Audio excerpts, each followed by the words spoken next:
नमस्कार गाइस। आज हम पढ़ने वाले आज हम जानेंगे कि आखिर कोई लड़का टॉपर कैसे आता है और कोई लड़का फेल क्यों होता है या कुछ लोगों को कम क्यों मार्क मिलते हैं। टीचर पढ़ाने वाला एक ही है परंतु टॉपर एक क्यों आता है, इसका सबसे मुख्य कारण और गहन कारण क्या है, इस पर हम आज एनालिसिस करने वाले हैं। तो चलते हैं। तो पहले हम जानेंगे समझने का अर्थ क्या है। इसके उदाहरण के रूप समझेंगे। जैसे कि कोई एक टीचर पढ़ा रहा है, तब वह आपको पूछता है कि सबको समझ में आ गया क्या, तब हम सब बोलते हैं समझ में आ गया सर।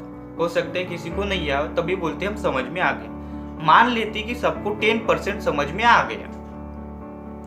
कोई एक लड़का उस पर हार्डवर्क करता है या स्टडी करता है उस पर, तब उसको वो टॉपिक 50% समझ में आता है। सबको 100% कोई भी टॉपिक समझ में नहीं आता है। कोई ऐसा पैदा नहीं हुआ कि उसको पढ़ाया और 100% उसको टॉपिक समझ में आ गया होता तो एक ही इसमें सब IAS हो जाते। 100% कभी किसी को समझ में नहीं आता, सबको एवरेज समझ में आता है।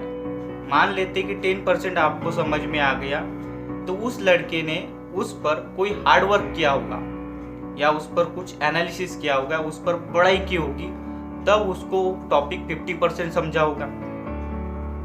और उस पर थोड़ा हार्डवर्क किया होगा तब उसको टॉपिक को 90% समझा होगा। आप उस टॉपिक को थोड़ी देर बाद पढ़ते हैं और आपका इंटेलिजेंस वैसे तो कम रहता है, तो आपको टॉपिक 50% समझ में आ जाता है। एग्जाम में आप जाएंगे तो 90% जिसको समझा है वो अच्छे तरीके से लिख के आएगा और जिसको 50% समझा है वो कम अच्छे तरीके से लिख के आएगा। ये सबसे मुख्य कारण है। सबको 10% ही समझ आता है एवरेजन, सबको 100% कोई टॉपिक समझ में नहीं आता, या ये बात आपको जान लेना जरूरी है। इसलिए मैं कहता हूँ समझने का अर्थ ये है कि एवरेजन समझना। टीचर ने पढ़ाया है तो एवरेजन सबको समझ में आ गया 10%। समझने का अर्थ है कि टीचर ने सबको पढ़ाया है तो उसने एवरेजन पढ़ा है, सबको समझ में आ गया 10%। आप उस पर कुछ स्टडी करेंगे, कुछ हार्डवर्क करेंगे, कुछ उस पर उसका इंटेलिजेंट क्वेश्चन बढ़ाने का प्रयत्न करेंगे, तब आपको उसमें कला आ जाएगी, स्किल आ जाएगी, तब आप समझेंगे कि उसने सीख लिया है वो टॉपिक। ये सब गलत बोलते हैं कि हमको टॉपिक तो यार इसको याला बहुत समझते, ये खूब चुकीचा है, ये बहुत गलत है। उसने बहुत सीखा है, ये बात सही है।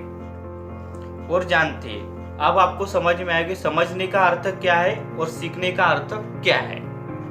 अब हम जानेंगे मल्टी डायमेंशनल बहुआयामी क्या होता है। जैसे कि कोई आप टॉपिक पढ़ते हो तो एक टॉपिक थोड़ा सा भी पढ़ते हो तो उसमें आपका 10% इंटेलिजेंट क्वेश्चन पहले से बड़ा होता है, और थोड़ा सा और टॉपिक पढ़ते हो तो आपका इंटेलिजेंट क्वेश्चन और 10% बढ़ जाता है। तो उस टॉपिक में आपको लॉजिक आ जाता है कि इसका दूसरे सब्जेक्ट के साथ क्या संबंध है, उसका राजनीति के साथ क्या संबंध है, इकोनॉमिक के साथ क्या संबंध है। ऐसे वो मल्टी डायमेंशनल हो जाता है और इसीलिए उसका इंटेलिजेंट क्वेश्चन और भी ज्यादा बढ़ जाता है। ये मल्टी डायमेंशनलिटी। और एनालिसिस क्या है? एनालिसिस एक ही चीज पर किया जाता है। कोई आपको प्रश्न देता है, जैसे कि एक अणु पर एनालिसिस किया तो उसने इतना बड़ा आइटम बम खड़ा कर दिया, वो है एनालिसिस करना। उसके अंदर जो कला विकसित होगी उसने और जाना होगा, वो होगा उसका मल्टी डायमेंशनलिटी। तो और मैं रिकॉल करना चाहूंगा ये चारों टॉपिक को। समझने का अर्थ है कि टीचर आपको सबको पढ़ा रहा है तो सबको 10% ही समझ में आएगा। सीखने का अर्थ है कि आपने उस पर कुछ हार्डवर्क किया या कुछ इंटेलिजेंट क्वेश्चन उसका बढ़ाया तो वो बोलेगा कि उसने सीख लिया है उस टॉपिक को। मल्टी डायमेंशनलिटी का अर्थ क्या है? जब भी आप कुछ टॉपिक पढ़ते उसका इंटेलिजेंट क्वेश्चन कुछ बढ़ाते तो उस टॉपिक का संबंध बहुत टॉपिक के साथ रहता है, वो दूसरे सब्जेक्ट के साथ रहता है, तो उसके अंदर मल्टी डायमेंशनल बहुआयामी की कला विकसित हो जाती है, तो वो स्किल में डेवलप हो जाती है। और चौथी बात एनालिसिस एक चीज पर किया जाता है। जैसे कि एक अणु, इतना अणु का अणु विस्फोट हुआ तो बम बना दे, एक ही चीज पर एनालिसिस किया। इसलिए डॉक्टर का रोल अलग रहता है, इंजीनियरिंग का रोल अलग रहता है, ये रहता है एनालिसिस करना। ये बात समझ में आएगी। इसी के साथ मैं टॉपिक संपन्न करना चाहता हूँ।